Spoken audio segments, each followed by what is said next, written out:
We're here with Chapman University after Game 8 of the Division III NCAA Spokane Regional. Chapman was eliminated with a loss to UT Dallas today, but they're still the SCIAC champions, right? Yep. And no one's taking that away from me, and this was a great tournament. You guys are playing really well and just hit one inning really today. Guys, introduce yourselves, and then let's let Coach tell us a little bit about the game. I'm pitcher Jonathan Hernandez. Justin Strain. And head coach Scott Laverty. It was one inning for both teams. Jonathan and Mr. Hansen just pitched lights out for the rest of the game. And it's exactly what I told the guys. I said, we're going to throw zeros and we're going to find a way to try and get ourselves back in this game. So credit to Jonathan for really getting that done and keeping us in that ball game. And then Mr. Hansen he just was throwing strikes. It's what he does. He's a strike thrower.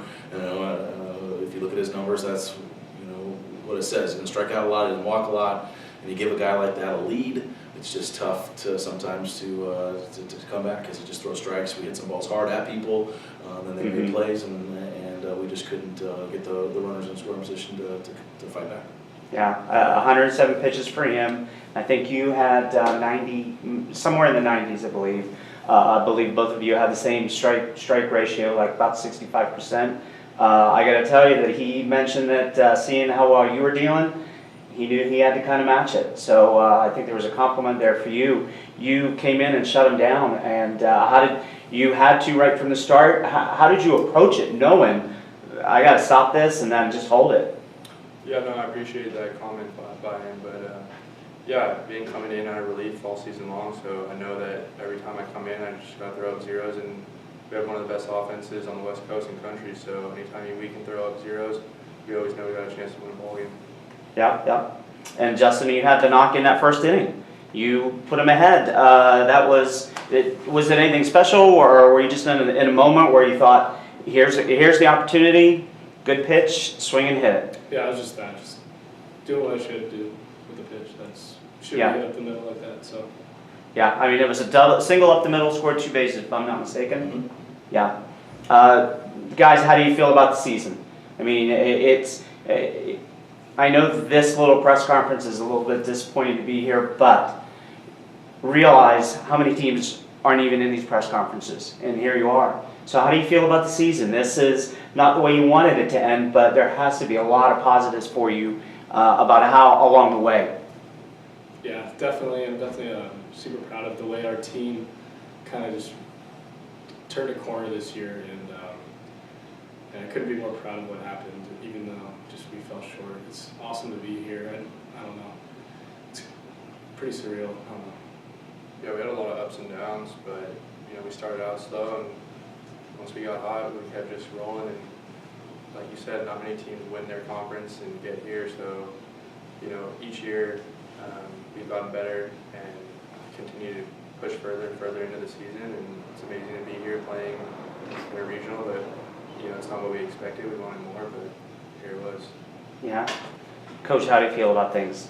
The trials and tribulations that we had to go through early with a bunch of injuries, not having quite a few guys in the lineup, starting 10-7, starting 3-6 in conference, playing some good teams early that we were just missing pieces and components, and we had enough guys to fill the holes and stick our fingers in the holes to keep us afloat until everybody started to get healthy.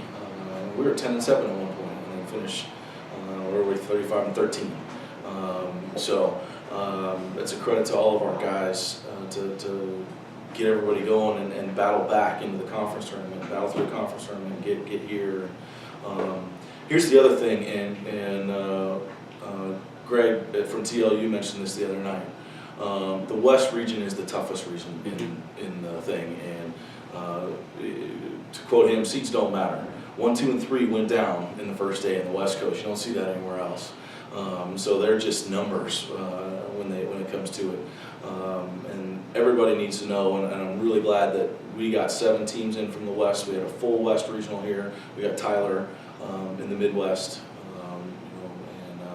I feel supremely confident that whatever comes out of this with the 3 remaining teams, they're going to go give a run in Appleton because it's just a tough region to come out of. Well, haven't the last two national champions come from the West region? 5 out of the last 15 and 8 out of the last 15 have played for the national championship. So you're in good company. Yeah. Yeah. Well, congratulations again. Anything more that you'd like to add? I'm just proud of my team. I'm very proud of everything that they went through to get us here. It's disappointing now, but they'll be able to look on it with favor in the future. Yeah, and I think especially, I know the final ending, but guys, how it ended, it just zeros across the board, and it was just taught, and it was taught regardless of that 4-run gap. I think it was never or always in doubt until that final out. So that's congratulations to you guys. Thank you. Thank you.